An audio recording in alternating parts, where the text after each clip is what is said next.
سلام، من سمیه هستم. به کانال من خیلی خوش اومدید. ویدیوی امروز راجع به اینه که فضاهای مثبت و منفی رو چطور تشخیص بدیم و چه استفاده‌ای داره توی طراحی کردن. من قدم‌های اولیه طراحی رو توی کانالم گذاشتم. اگه چک نکردین حتما ویدیوهاشو ببینید. خب برای شروع این کار اول باید بفهمیم که فضای مثبت و منفی چی است، یعنی تعریف فضای مثبت و فضای منفی. ببینید، به هر جایی که شی شما حضور داشته باشه، اون عنصری که میخواید بکشید حضور داشته باشه یا هر عنصر دیگه که توی تصویرتون هست حضور واقعی دارن، میگن فضای مثبت، و هر جایی که چیزی وجود نداره میگیم فضای منفی. مثلا اگه من بخوام یه دونه کوزه بکشم اینجا،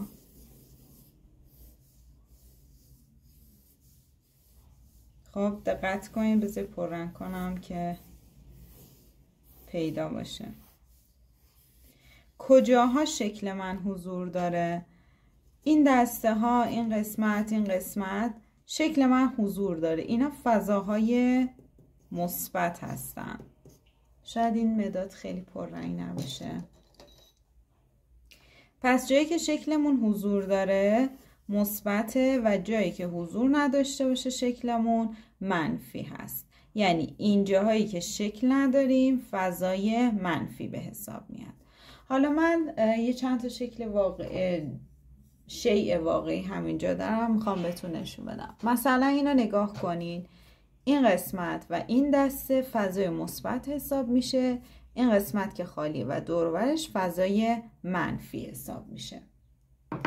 با یک مثال دیگه، اگه به این نمکتون نگاه کنین، اینجایی که نمک هست فضای مثبته، اینجا فضای مثبته و اینجا فضای منفی نیست، اینجا هم فضای مثبته، چون شما شیشه داری اینجا.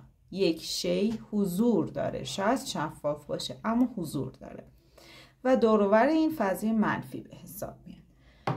خب حالا که فهمیدیم چیا فضای مثبتن و منفی، به این قضیه میرسیم که توی طراحی کردن به چه درد ما میخوره. ببینین، در طراحی کردن برای کشیدن شکلتون شما به این احتیاج دارین که هر قسمتی رو تشخیص بدین که چه فرمی هست. مثلا من اگه بخوام اینو بکشم باید این فرم رو تشخیص بدم.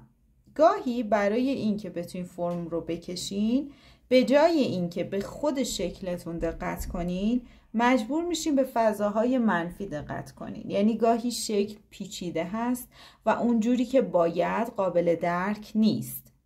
مثلا من دقیقا نمیتونم تشخیص بدم این فرم رو چطور در بیارم، این دسته خوب در نمیاد. ما به فضای منفیش دقت میکنیم و گاهی فرم فضای منفی رو در میاریم.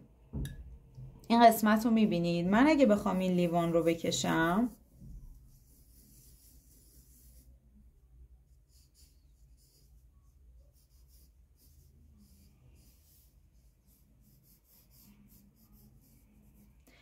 این قسمتی که اینجا میبینید فضای منفیه.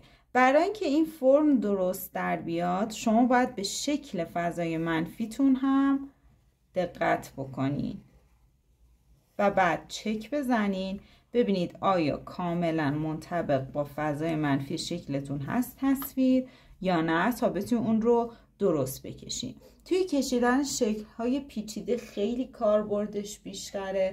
من الان تصویری ندارم که به شما نشون بدم. مثلا این حالا یک مهره ولی خب به هر حال یک تصویر حساب میشه. دقت کنین، مثلا شما ممکنه چند بار این حالت بال پرنده رو بخوایم بکشیم و هر دفعه احساس کنین که شبیهش در نمیاد.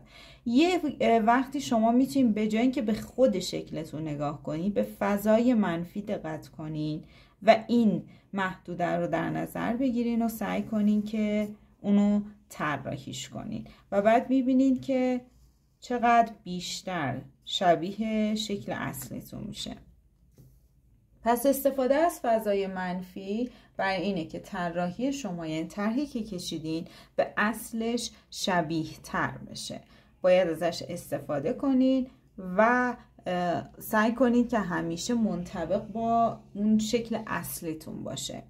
هم میتونید فضای مثبت و هم منفی رو کنار هم دیگه در نظر بگیرید.